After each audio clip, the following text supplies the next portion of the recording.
Basically, operate all controls so the oil will have time to warm up and lubricate all the pumps and cylinders before the load is applied. This is critical in cold temperatures.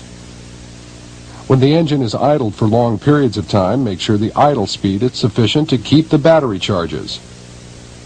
Keep the crane engine at or near maximum governed speed during normal operations, especially when lifting a load. This provides maximum fuel economy, efficiency, safety, and power. Before shutting down a heavily worked engine, let it run without any load at part throttle for a few minutes to allow for cooling. When operating near excavations or buildings, make sure exhaust gases or fumes will not accumulate, causing an unhealthful condition. Of course, crane operators must know the location and use of all emergency shutdown switches and procedures. When operating the boom, never use more boom than necessary to get the job done. Always use the shortest boom possible. Electrical lines are always a hazard when working with cranes. Crane operators must constantly be aware of the location of all utility lines, pipelines, sewers, and underground obstructions, and always avoid these areas as much as possible. If necessary, physically mark these locations to prevent estimations or guesses. There are different distances crane operators must stay from power lines depending on your local, regional, or state laws. Be sure to know and follow these guidelines when operating any type of cranes. Generally, you must remain 10 feet from any line voltages up to 125,000 volts. From 125,001 to 250,000 volts, you must remain at least 15 feet away. Over 250,000 volts, you can get no closer to the power line than 25 feet. It's also recommended that another person on the ground serve as an observer to warn the crane operator when these limits may be exceeded.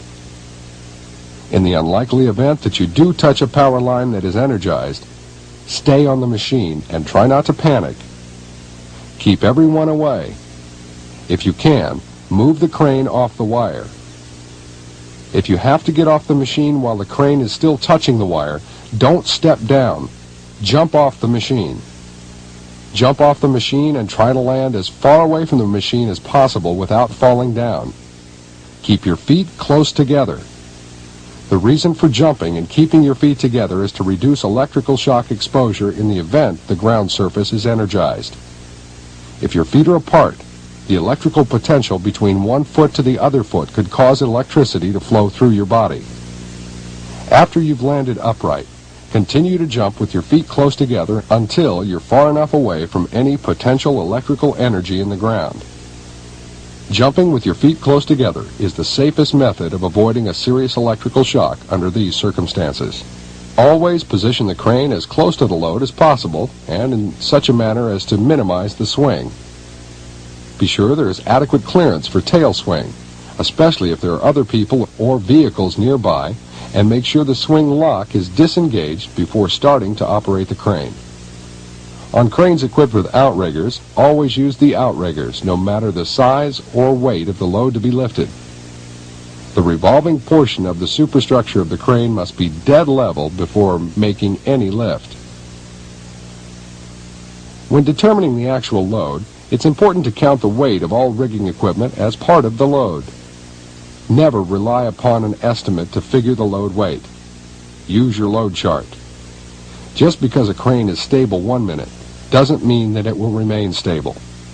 There are many factors used in computing safe load limits, so always refer to the load chart and don't take chances.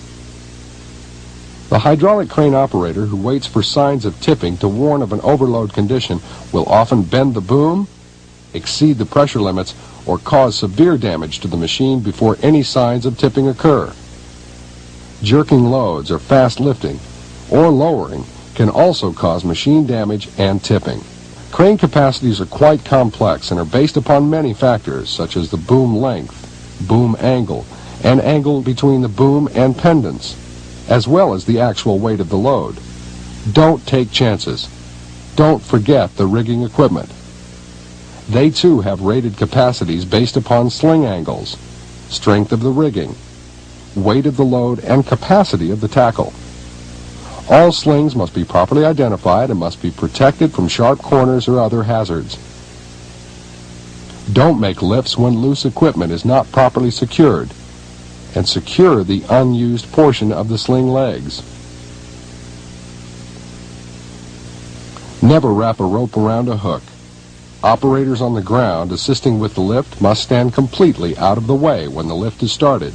Quite often, the load will shift when it is lifted off the ground. Naturally, never allow anyone to ride the load, and keep everyone from underneath a load that's raised. It's also important to keep the area around the crane completely clear of personnel. Know the weight of all loads before attempting to lift anything. Use your load indicator if you're not sure. When operating a truck crane, be sure the carrier transmission is placed in neutral. The rocking or tilting motion of the crane can be transmitted to the locked transmission, causing serious damage. There are many more operating rules, safety precautions, and additional information you need to know as a crane operator, but we can't list them all in this short program. The program has been presented to you to make you more aware of your responsibilities and to take safety very seriously. Crane accidents can occur quite easily, but they can also be prevented by trained, alert, and safety-conscious crane operators. If you take your job seriously, follow your company and crane manufacturer's recommendations, safety will be with you on the job. Taking shortcuts, not following the rules, and operating in an unsafe manner can create the environment for a serious injury. Operating a crane is a serious business. So is the safety of you, your family, and all the other employees on the job. Thank you.